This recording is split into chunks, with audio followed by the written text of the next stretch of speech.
Assalamualaikum warahmatullahi wabarakatuh. Salam sejahtera untuk kita sekalian. Semoga kita semua ada dalam kondisi yang sehat walafiat, tidak kurang satu apapun. Izin pada kesempatan kali ini saya akan mempresentasikan sebuah tugas mata kuliah di Universitas Siber Muhammadiyah, Filsafat di Era Digital, dengan tema 4 pilar filsafat dalam gelombang digital: ontologi, epistemologi, aksiologi, dan logika. Jadi inti dari apa yang saya akan presentasikan pada kesempatan kali ini akan membahas sebuah filsafat di era digital. Akankah era digital ini membawa filsafat menjadi tidak berguna ataupun masih relevan? Jadi mungkin sedikit gambarannya seperti itu. Terima kasih. Kita lanjut ke slide berikutnya. Baik, kali ini saya akan menjelaskan dari slide ke slide-nya itu ada apa aja.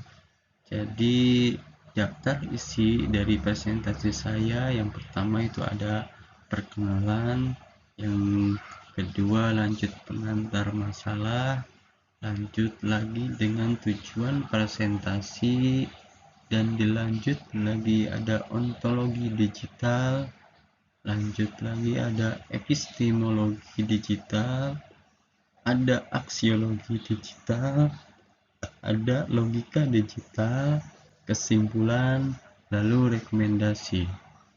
Mungkin siapapun dalam kesempatan kali ini yang menonton video presentasi saya harap bisa memaklumi apabila dalam penyampaian tutur kata ataupun isi materi dari apa yang saya sampaikan ada kesalahan ataupun kurang tepat, karena sejatinya saya ini adalah makhluk biasa dan saya pun di Universitas Siber Muhammadiyah itu masih mahasiswa baru. Jadi saya di Universitas Siber Muhammadiyah sekarang masih semester 1, jadi masih tergolong menjadi mahasiswa baru. Mungkin demikian, terima kasih. Kita lanjut ke slide berikutnya. Dalam kesempatan ini saya akan memperkenalkan diri dulu. Nama saya Denny, tempat tanggal lahir di Sukabumi 15 Maret 1991. Alamat untuk sekarang ada di Perum BCL, Desa Waluya, Kecamatan Cikarang Utara, Kabupaten Bekasi, Provinsi Jawa Barat. Pekerjaan saya sebagai karyawan swasta. Mungkin bagi teman-teman di sini ada yang tahu ataupun ada yang pernah ke daerah Sukabumi. Jadi tempat kelahiran saya itu ada di ujung selatan Sukabumi, yaitu daerah Jampa. Jadi di sana itu kalau dibilang masih pelosok, ya pelosok sekali. Tetapi sebagaimana saya orang pelosok dan orang desa tapi tidak mengecilkan niat, lalu saya berangkat sekarang untuk mengadukan nasib ke Bekasi.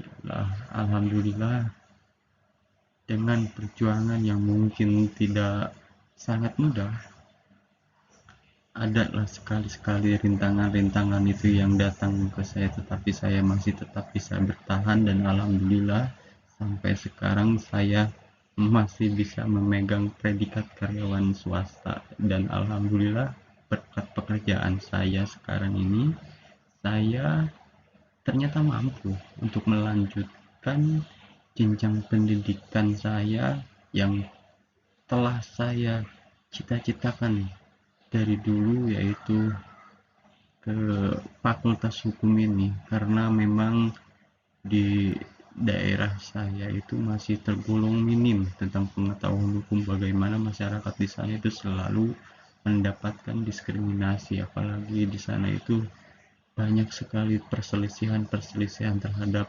tanah-tanah ataupun tempat-tempat bangunan yang selalu dimanfaatkan oleh para pengusaha.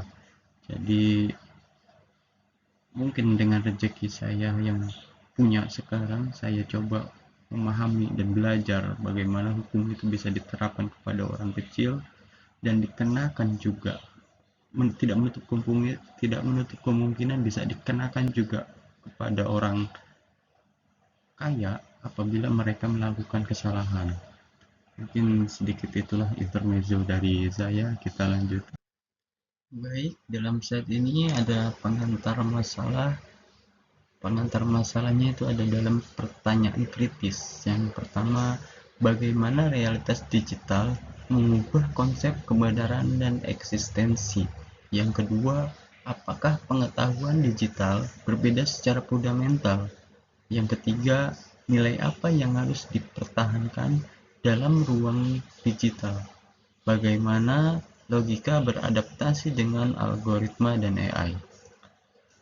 Baik, yang pertama, realitas menjadi berlapis, fisik, virtual, augmented, dan hybrid. Contoh, filter Instagram, VR, meeting, eksistensi dualistik, identitas fisik versus digital footprint yang sering lebih berpengaruh, kebenaran terfragmentasi, kebenaran algoritma trending topic versus kebenaran faktual. Contoh konkretnya, seseorang mungkin lebih nyata secara sosial baik melalui akun Twitter, Instagram, Facebook, ataupun TikTok daripada kehadiran fisiknya. Yang kedua, apakah pengetahuan digital berbeda secara fundamental? Jawabannya, sumber pengetahuan itu bergeser dari ahli manusia ke algoritma.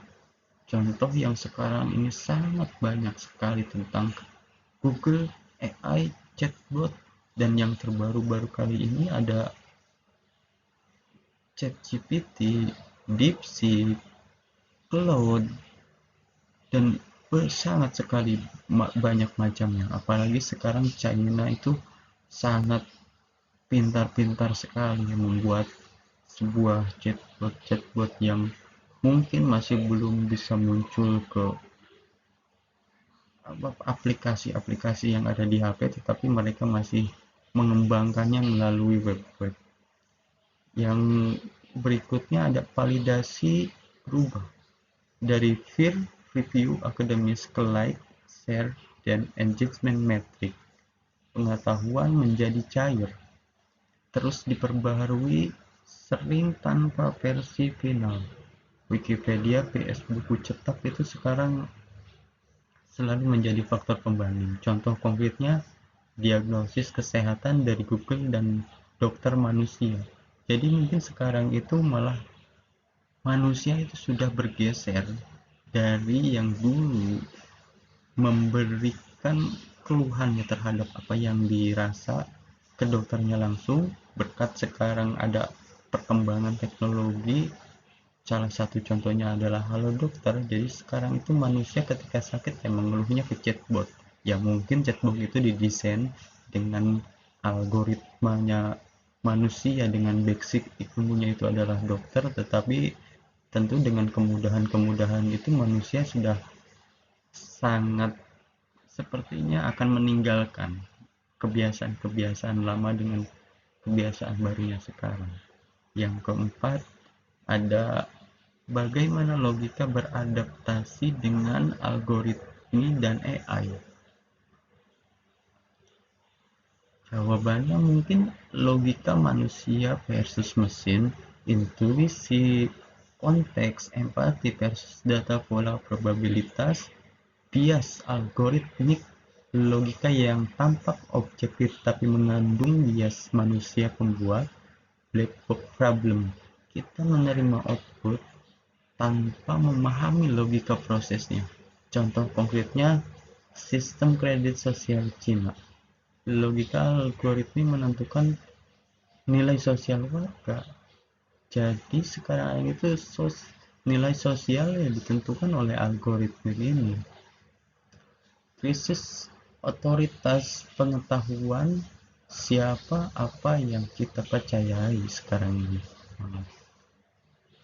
Fragmentasi realitas, mana yang nyata dalam dunia digital, dehumanisasi nilai, efisiensi algoritmik versus kompleksitas manusia, akuntabilitas logika, siapa yang bertanggung jawab atas keputusan AI ini.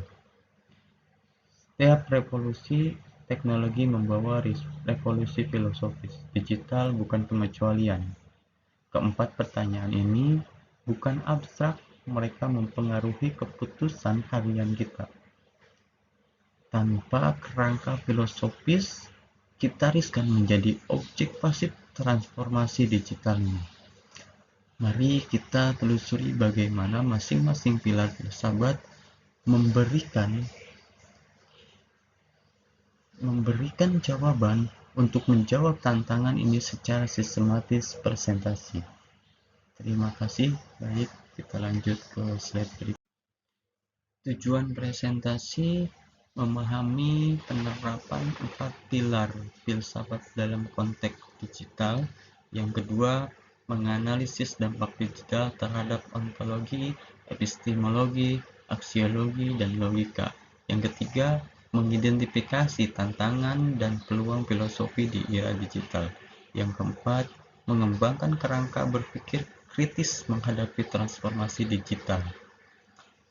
Baik, kawan-kawan semuanya, setelah melihat kompleksnya masalah yang kita hadapi dari slide sebelumnya, mungkin timbul pertanyaan, lalu apa yang bisa kita lakukan? Apa kerangka yang kita bisa gunakan? Oleh karena itu, presentasi ini memiliki 4 tujuan yang saling terkait. Poin pertama, memahami penerapan 4 pilar filsafat dalam konteks digital. Pertama, kita akan melakukan translasi filosofis, seperti menerjemahkan bahasa kuno ke bahasa modern, ontologi, epistemologi, aksiologi, dan logika. Bukan konsep museum, tapi alat hidup. Kita akan lihat bagaimana eksistensi tidak lagi hanya sosial fisik, tapi juga digital footprint. Bagaimana pengetahuan yang dulu dari guru dan buku, kini algoritma dan platform ini memahami dasar sebelum kita melangkah jauh. Poin yang kedua, kita akan naik level ke analisis kritis. Bukan hanya memahami, tapi mengevaluasi dampaknya. Contoh konkretnya seperti ini mungkin. Ketika algoritma rekomendasi YouTube menentukan apa yang akan kita tonton, itu bukan sekedar teknologi. Jadi, itu pergeseran epistemologis. Siapa yang menentukan pengetahuan kita? Ketika deepfake bisa menciptakan video presiden mengatakan hal yang tak pernah dikatakan, itu kritis ontologi. Apa yang nyata, kita akan bedah dampak ini secara sistematis. Poin yang ketiga, tantangan dan peluang filosofis di era digital. Kita akan bersikap seimbang, tidak teknofobia, takut tentang teknologi, tidak juga teknofilia, mendewakan sebuah teknologi. Setiap tantangan membawa peluang. Tantangan filter, bubble, echo chamber, peluang, akses pengetahuan global yang belum pernah terjadi sebelumnya. Tantangan dehumanisasi, peluang, augmented intelligence yang memperkuat kapasitas manusia. Kita akan petakan kedua ini secara jelas. Poin yang keempat, mengembangkan kerangka berpikir kritis menghadapi transformasi digital. Terakhir dan ini yang paling praktis. Membangun alat mental setelah presentasi ini selesai, saya harap kita semua hanya membawa informasi, tetapi kerangka berpikir yang diterapkan saat membaca berita online, saat membacakan berita online, tanyakan ontologinya, apa yang sebenarnya terjadi.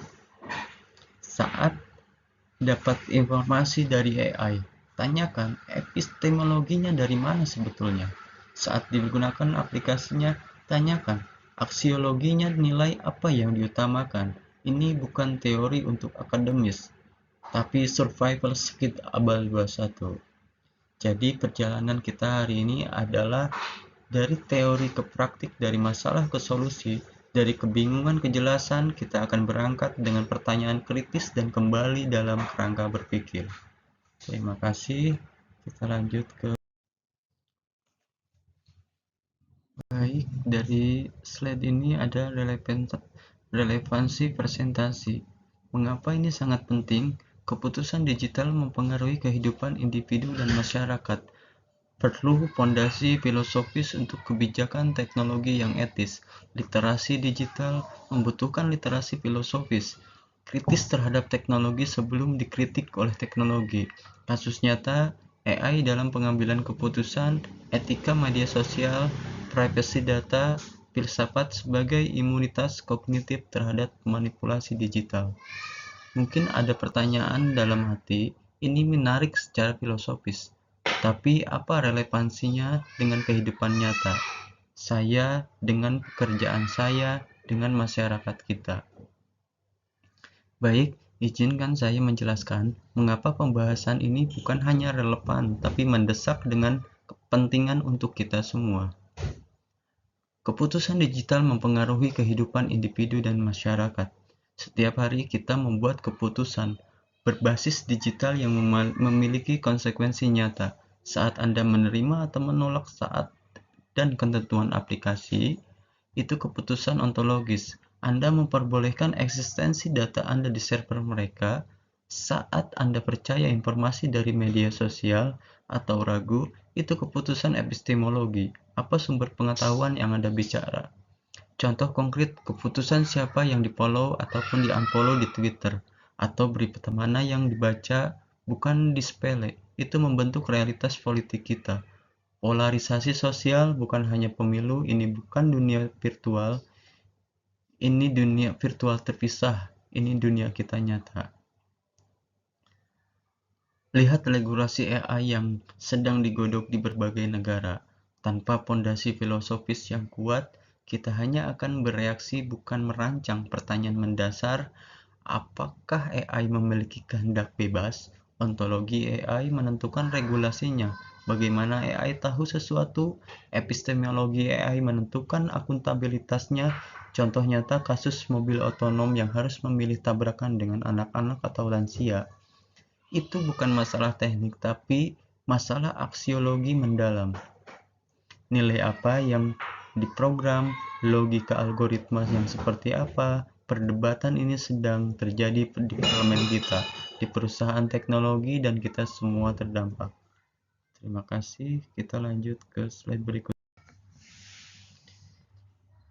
Di sini ada ontologi digital, pergeseran paradigmatik.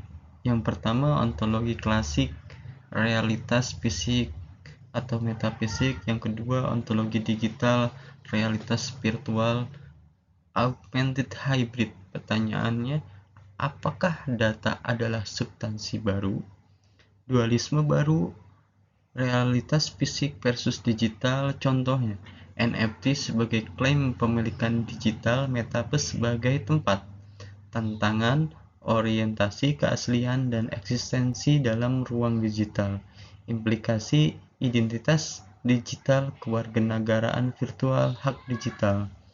Kita lanjut ke slide berikutnya.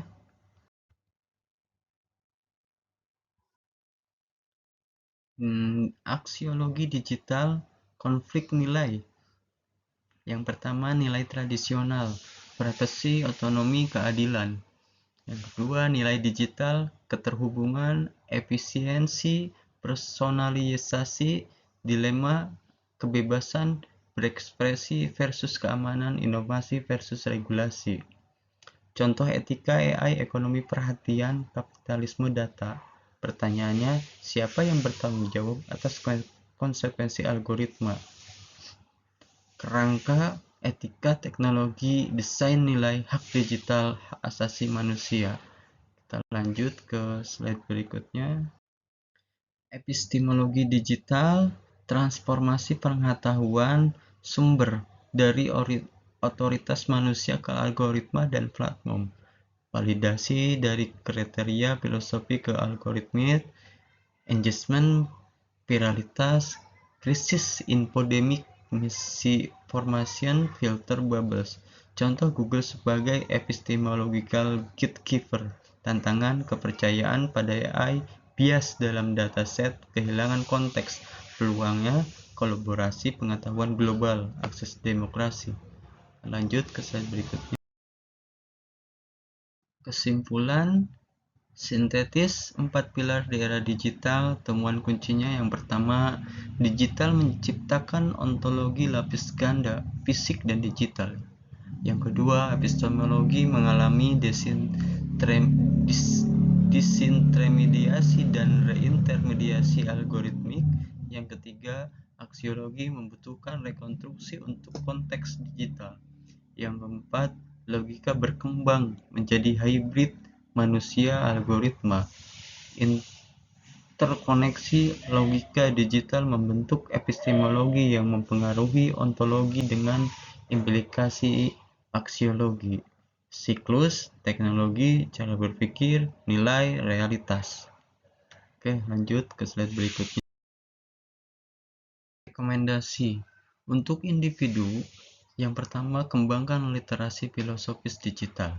Yang kedua, praktikkan refleksi kritis terhadap teknologi. Yang ketiga, tanya mengapa sebelum bagaimana dalam penggunaan digital. Jadi, untuk rekomendasi ketiga ini kita itu perlu mengkaji apa yang telah diberikan oleh sebuah teknologi. Jadi jangan semata-mata teknologi itu sudah memberikan kemudahan lalu kita mengambil begitu saja tanpa harus berpikir apakah ini betul ataupun salah. Yang rekomendasi untuk masyarakat atau kebijakan. Yang pertama, integritas pendidikan filsafat dengan pendidikan digital. Yang kedua, kembangkan etika teknologi yang kontekstual. Yang ketiga, desain regulasi berbasis prinsip filosofis bukan hanya teknis. Panggilan aksi, jadilah filsuf digital aktif, bukan konsumen digital pasif, yang mempunyai visi teknologi yang manusiawi, bernilai, dan memperkaya realitas. Terima kasih, kita lanjut ke slide berikutnya. Sampailah kita pada pertemuan terakhir. Kawan-kawan semua, kita menemukan bahwa pertama, ontologi kita kini ganda, fisik dan digital hidup berdampingan, sering bertabrakan. Kedua, epistemologi kita berubah, pengetahuan tak lagi murni dari manusia tapi dari algoritma yang perlu kita pertanyakan. Ketiga, aksiologi kita diuji. Nilai-nilai lama seperti privacy dan keadilan butuh interpretasi baru di ruang digital. Keempat, logika kita berkembang dari penalaran manusia menuju simbiosis dengan kecerdasan buatan. Intinya, keempat pilar filsafat bukanlah relik masa lalu, mereka adalah kompas yang justru paling kita butuhkan selama ini. Terima kasih. Mohon maaf apabila dalam penyampaian materi saya pada kesempatan kali ini ada yang salah, karena semata-mata saya hanya manusia biasa, kesempurnaan ini hanya milik Allah Subhanahu wa Ta'ala. Wabillahi taufiq wal hidayah. Wassalamualaikum warahmatullahi wabarakatuh.